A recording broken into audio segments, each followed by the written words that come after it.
जय हिंद। हमारे देश के प्रधानमंत्री साहब नरेंद्र मोदी जी अभी जापान गए हुए हैं।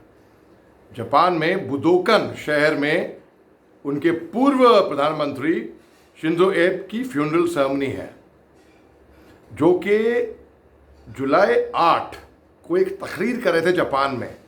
वहाँ पे उनको गोली मार दी गई थी। तो हिंदुस्तान के जापान के साथ बड़े ही अच्छे रिश्ते हैं और शिंजो एब ने बहुत ही वो रिश्ते बहुत ही पुख्ता किए थे। तो जुलाई 9 तारीख को अगले दिन हिंदुस्तान में भी एक नेशनल मॉर्निंग डिक्लेयर हुई थी। सन 2007 में शिंजो एब हिंदुस्तान आए थे। इन्होंने हिंदुस्तान के पार्लियामेंट में एक बहुत ही ज़बरदस्त तकरीर की थी, जहाँ पे इन्होंने कहा था confluence of the two seas, यानी कि हिंदुस्तान और जापान की ताकतें साथ में पार्टनरशिप, उनकी दोस्ती के बारे में इन्होंने कहा था। भाई उनके कंट्रीब्यूशन से इतने हैं हिंदुस्तान के लिए कि सन 2021 में उनको पद्म विभूषण से नवाजा गया, शिंजो एब को।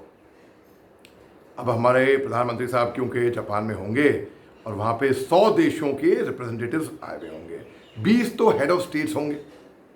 तो वहाँ पे साइड लाइन्स में फुमियो किशिदा, जो कि जापान के प्रधानमंत्री हैं, उनसे मुलाकात होगी।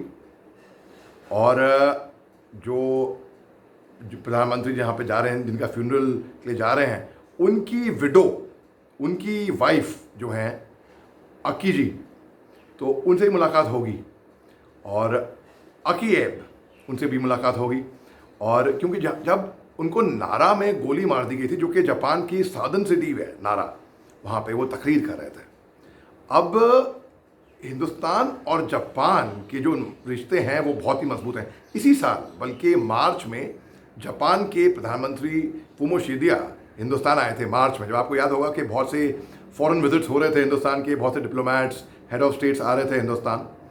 और मई में हमारे प्रधानमंत्री जापान गए थे क्वाड की मीटिंग के लिए। तो जापान और हिंदुस्तान के बहुत ही ख़ास रिश्ते हैं। क्वाड के तो पार्टनर साथ साथ में है ही हैं, अमेरिका और ऑस्ट्रेलिया के साथ, लेकिन ख़ास तौर से जापान और हिंदुस्तान के रिश्ते हमेशा से मजबूत रहे हैं और मजबूत रहेंगे।